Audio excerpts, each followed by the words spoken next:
measles, mumps, rubella, tetanus, diphtheria, polio, and chickenpox. All of these illnesses are preventable with the help of childhood vaccinations.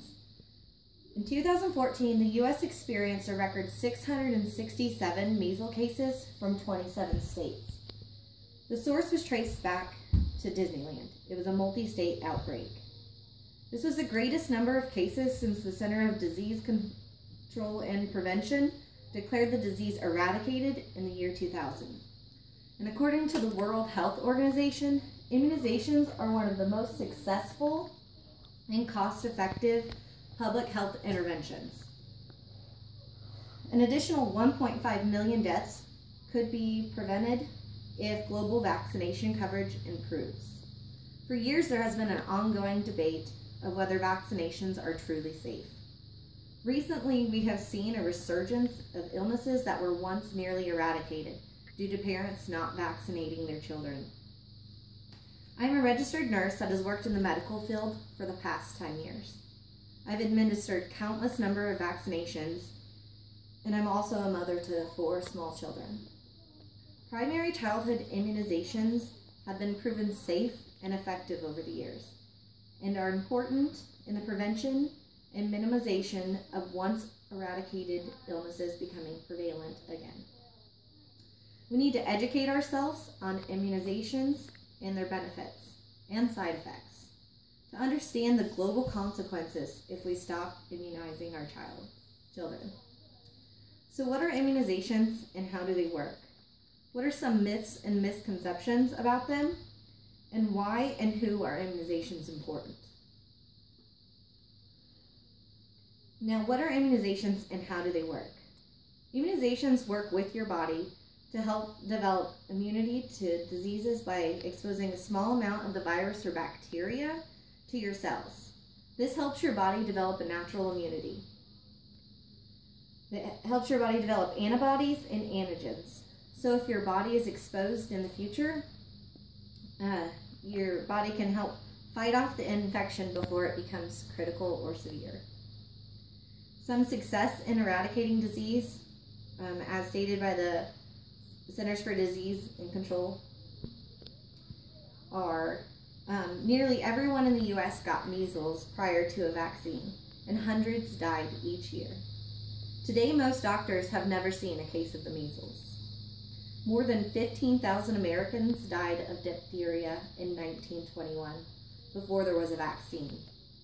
Now, only 2 cases of diphtheria have been reported to the CDC between the years of 2000 and 2014. An epidemic of rubella, or German measles, in 1964 through 1965 infected 12.5 million Americans, killed 2,000 babies, and caused 11,000 miscarriages. Since 2012, 15 cases of rubella have been reported to the CDC. Next, let me talk to you about some myths and misconceptions of immunizations. First, that the MMR vaccine causes autism. This is a widespread fear due to a 1998 study by a Dr. Andrew Wakefield and 10 other of his colleagues.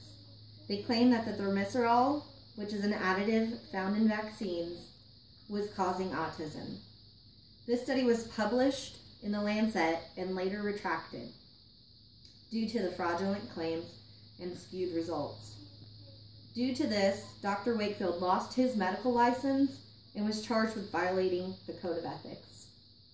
Multiple studies have been conducted by numerous reputable organizations and have disproven that thimerosal is connected to autism. But even so, only trace amounts now exist in common childhood vaccinations, with the exception of the flu vaccine. Next, we have that giving infants multiple vaccines at once will overwhelm their immune system and make them sick. There's only a very small amount of the virus or bacteria, and most of the time it's deadened in these vaccines, so it wouldn't be enough to overwhelm your immune system. The next is that delaying vaccines is better for the infant. The vaccines are scheduled due to when the child is most vulnerable, so that they can develop the immunizations prior to this. Lastly, getting the illness produces better immunity than getting the vaccine. This may be true, but at a high cost to the individual. Potential consequences of natural disease include paralysis, loss of limbs, deafness, blindness, brain damage, and even death. Finally, let me tell you who immunizations are better for and why they should be utilized. Immunizations are beneficial for you, your child or children, elderly, and other immunocompromised people. Immunocompromised people aren't able to vaccinate themselves, so it's important that you get vaccinated to protect yourself so that you can protect these people.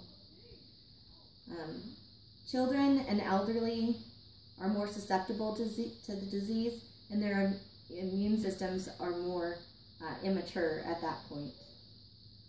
So why should we immunize?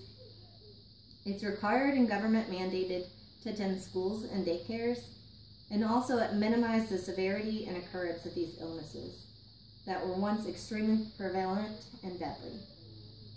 So as you can see, immunizations are extremely beneficial and have been proven safe over the years.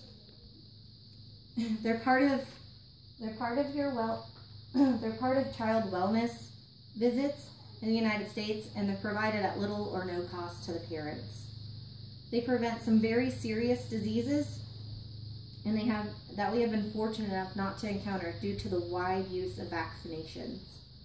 Research and development of vaccinations is ever evolving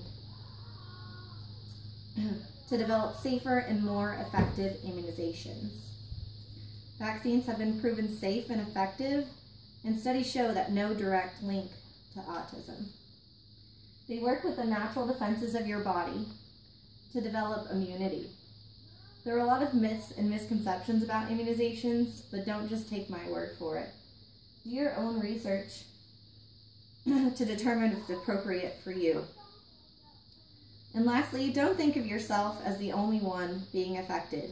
When vaccinated, you not only protect yourself, but you protect others.